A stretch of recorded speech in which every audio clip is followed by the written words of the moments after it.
Bhaskar's area YouTube channel కు స్వాగతం. ఆంధ్రప్రదేశ్ రాష్ట్రంలో మెగా డిఎస్సి నోటిఫికేషన్ వస్తుంది అని చాలా కాలంగా ఎదురు చూస్తున్నటువంటి నిరుద్యోగ ఉపాధ్యాయ అభ్యర్థులు ఇక ఇలా వేచి చూస్తే లాభం లేదు అంటూ నిన్న అవనిగడ్డలో నిరుద్యోగ డిఎస్సి అభ్యర్థులంతా కూడా రాస్తారోకో చేయడం జరిగింది. ప్రస్తుతం ఉన్నటువంటి కూటమి ప్రభుత్వం అధికారంలోకి వచ్చిన తర్వాత మెగా డిఎస్సి నోటిఫికేషన్ ఇస్తాం అంటూ మొదటి సంతకం చేసింది. మరి ఆ మొదటి సంతకం ఏమైంది? తక్షణమే 16,000 ఉద్యోగాల భర్తీకి డిఎస్సి నోటిఫికేషన్ ఇవ్వాలి అంటూ మరి డిఎస్సి అభ్యర్థులంతా కూడా కదం తొక్కారు. దీనికి సంబంధించిన సమాచారాన్ని మనం ఇక్కడ చూస్తూ ఉన్నాం. కదం తొక్కిన డిఎస్సి అభ్యర్థులు తక్షణమే నోటిఫికేషన్ ప్రకటించాలని డిమాండ్ చేస్తూ అవనిగడ్డలో రాస్తారోకో. మొదటి సంతకం ఏమైందని ప్రభుత్వానికి సూటి ప్రశ్న. అభ్యర్థుల ధర్నాతో నిలిచిపోయిన వాహనాల రాకపోకలు. ఇక్కడ మనం చిత్రంలో కూడా చూస్తూ ఉన్నాం. అవనిగడ్డలో రాస్తారోకో చేస్తున్న డిఎస్సి అభ్యర్థులు అంటూ డిఎస్సి నోటిఫికేషన్ ను వెంటనే ప్రకటించాలని డిమాండ్ చేస్తూ అభ్యర్థులు కదం తొక్కారు. డిఐఎఫ్ఐ ఆధ్వర్యంలో కృష్ణా జిల్లా అవనిగడ్డలో మంగళవారం రాస్తారోకో చేశారు. నోటిఫికేషన్ ను వెంటనే ప్రకటించాలని, కూటమి ప్రభుత్వం మొదటి సంతకం హామీ నెరవేర్చి తమకు న్యాయం చేయాలని నినదించారు. తొలుత స్థానిక గ్రంథాలయం సెంటర్ నుంచి వంతెన సెంటర్ వరకు ప్లకార్డులతో ర్యాలీ చేశారు.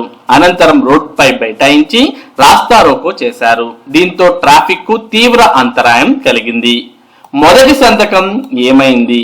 ఈ సందర్భంగా డివైఎఫ్ఐ రాష్ట్ర ప్రధాన కార్యదర్శి జి రామన్న మాట్లాడుతూ, కూటమి ప్రభుత్వం అధికారంలోకి వస్తే మొదటిగా అమలు చేసేది డిఎస్సి నోటిఫికేషన్ అని ఎన్నికలకు ముందు వాగ్దానం చేశారని గుర్తు చేశారు. 7 నెలలైనా డిఎస్సి ఊసేలేదని, దీనివల్ల నిరుద్యోగులు తీవ్ర ఆందోళనకు గురవుతున్నారని పేర్కొన్నారు. ముఖ్యమంత్రి Chandrababu Naidu, deputy CM Pawan Kalyan DSC గురించి ఎక్కడా నోరు మెదపడం లేదని, కనీసం విద్యాశాఖ మంత్రి ఆయన ప్రకటన చేసింది లేదని విమర్శించారు. డిఎస్సి నోటిఫికేషన్ ఇవ్వకపోవడం వల్ల రాష్ట్ర వ్యాప్తంగా 10 లక్షల మంది నిరుద్యోగులు ఎదురు చూస్తున్నారని రామన్న తెలిపారు. డిఎస్సికి ప్రిపేర్ అవ్వాలో వద్దో తెలియని గందరగోళంలో అభ్యర్థులు ఉన్నారని, దీనిపై ప్రభుత్వం స్పష్టత ఇవ్వాలని డిమాండ్ చేశారు. మరి ఈ నేపథ్యంలో అభ్యర్థులను ఎస్ఐ అడ్డుకోవడం జరిగింది. ఆ చిత్రాన్ని కూడా ఇక్కడ మనం చూస్తూ ఉన్నాం. ఆందోళనకారులతో ఎస్ఐ వాగ్వివాదం. రాస్తారోకో విరమించాలంటూ డిఎస్సి అభ్యర్థులకు ఎస్ఐ శ్రీనివాస్ అడ్డుకున్నారు. ప్రకటనలు, వినతి పత్రాలు ఇస్తుంటే ప్రభుత్వం పట్టించుకోవడం లేదని, అందుకే రాస్తారోకో చేస్తున్నామని అభ్యర్థులు చెప్పారు. ప్రయాణికులకు ఇబ్బందులు కలిగిస్తే కేసులు నమోదు చేస్తామని ఎస్ఐ హెచ్చరించారు. కొద్దిసేపటి తర్వాత అభ్యర్థులు ఆందోళన విరమించారు. ఈ కార్యక్రమంలో డిఎస్సి అభ్యర్థులు రఘు, కృష్ణ, ఆంజనేయులు, నాగేష్ తదితరులు పాల్గొన్నారు. 16,000 పోస్టులకు తక్షణమే నోటిఫికేషన్ ఇవ్వాలి. కూటమి ప్రభుత్వం ప్రకటించిన 16,000 టీచర్ పోస్టులకు తక్షణమే నోటిఫికేషన్ ఇవ్వాలని రామన్న డిమాండ్ చేశారు.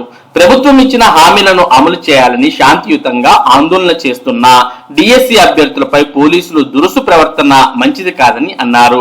కడుపు మండి ఆందోళన చేస్తున్నారని, రాజకీయాల కోసం కాదని రామన్న చెప్పారు. ప్రభుత్వం తక్షణమే స్పందించి డిఎస్సి నోటిఫికేషన్ ప్రకటించాలని డిమాండ్ చేశారు. మొత్తానికి ప్రస్తుతం ఉన్నటువంటి కూటమి ప్రభుత్వం అధికారంలోకి వచ్చిన తర్వాత మెగా డిఎస్సి నోటిఫికేషన్ ఇస్తామని చెప్పినప్పటికీ మరి చాలా కాలం అయినా ఇంకా డిఎస్సి నోటిఫికేషన్ రాలేదు. మరి ఇంకా వేచి చూస్తే లాభం లేదని అనుకున్నటువంటి డిఎస్సి అభ్యర్థులు మరి అవనిగడ్డలో రాస్తారోకో చేయడం జరిగింది. మరి ఇప్పటికైనా ప్రభుత్వం స్పందించి డిఎస్సి అభ్యర్థులు కోరుతున్న విధంగా మరి మెగా డిఎస్సి నోటిఫికేషన్ త్వరగా విడుదల చేయాలని నిరుద్యోగ అభ్యర్థులు కోరుతూ ఉన్నారు. ఒకవేళ ఇప్పటికీ ప్రభుత్వం నోటిఫికేషన్ విడుదల చేయకపోతే మరింత ఉధృతంగా మరి నిరుద్యోగులు కదం తొక్కే అవకాశాలు ఉన్నాయి. ఇది కదం తొక్కిన డిఎస్సి అభ్యర్థులు అనే దానికి సంబంధించినటువంటి ముఖ్యమైన సమాచారం. ఇటువంటి ముఖ్యమైన సమాచారం ముఖ్యంగా టెట్ మరియు డిఎస్సికి సంబంధించిన అప్డేట్స్ ను భాస్కర్స్ ఏరియా మీకు అందిస్తూ ఉంటుంది. మరి ఈ అప్డేట్స్ మీరు మిస్ కాకుండా పొందడానికి మన భాస్కర్స్ ఏరియా యూట్యూబ్ ఛానల్ కు సబ్స్క్రైబ్ అవ్వండి. Thank you for watching this video.